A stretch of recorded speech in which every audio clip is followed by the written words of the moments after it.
عمره ده کنه. دویم نمبر دا چې کوم دی توبه دا د شیطان لپاره غټ شکست دی. هغه څنګه شیطان ډېر زیات کوشش کوي، مهنت کوي انسان نه چې ګناه راشي.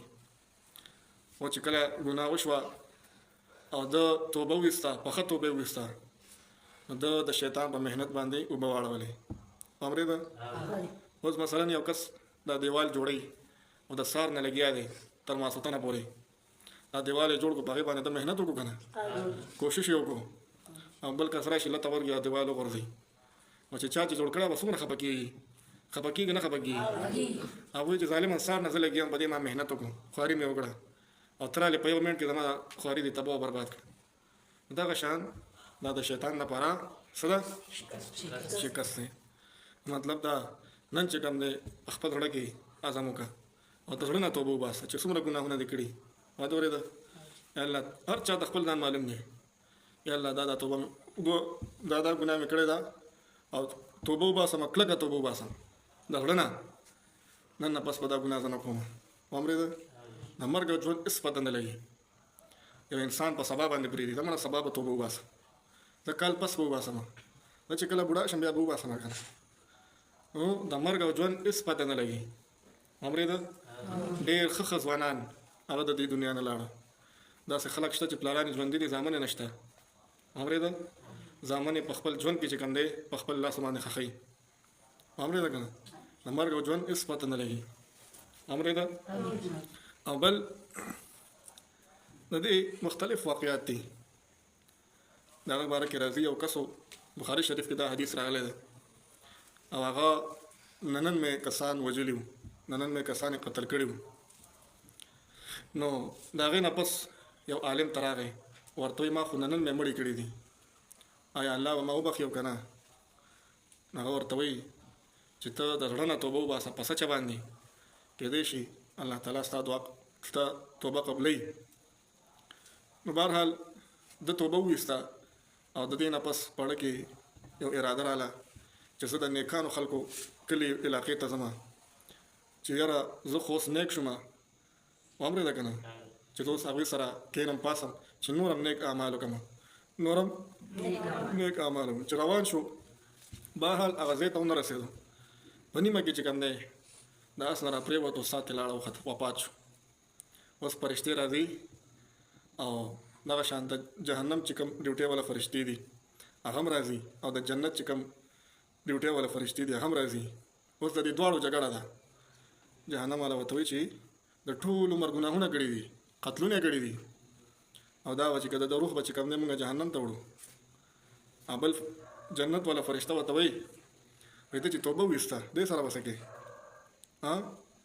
دا روح به چې کوم دی مونږ جنت ته وړو. بهرحال په دې کې چې کوم دی فیصله په څه کېږي؟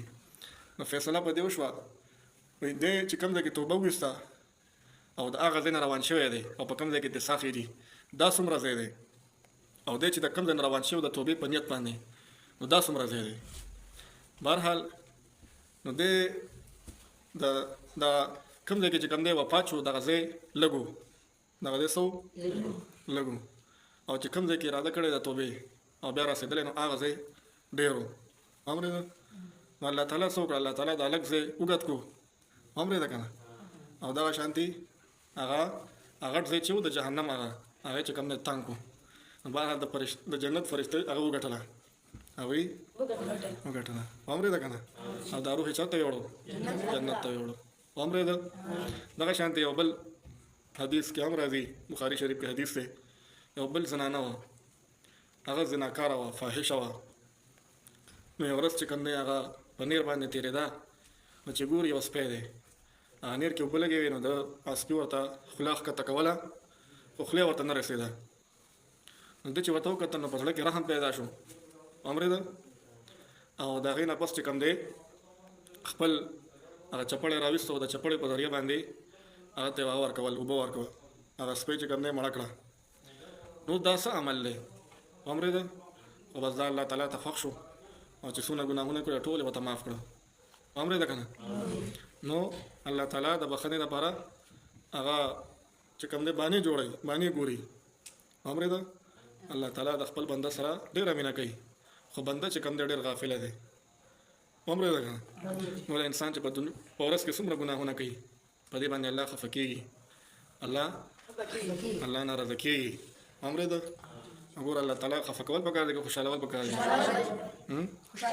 چې الله تعالی موږ له څه راکوي ګوره څومره نعمتونه راکړي دي رزق راکوي کپړه پیدا دا موږ ته څوک راکوي الله راکوي عمره ده کنه دغه الله بیا موږ ولې خفه کوو د دې په مقابله کې شیطان موږ ته هېڅ هم نه راکوي څه راکوي بلکې الټه چې کوم دی موږ تباه او برباد کوي نو موږ الله خفه کوو شیطان خوشحالو عمره ده شیطان هغه څه ورکوي بهرحال الله خوشحالول پکار دی او شیطان خفه کول پکار دی عمره ده کنه نو مطلب دا چې کله ګناه وشوه نو د هغې نه فورا کلکه توبه ایستل پکار دي څه ایستل پکار دي توبه ایستل پکار دي ها چې الله زما کلکه تا ته توبه ده نن نه پس په دا ګناه زه بلکل نه کوم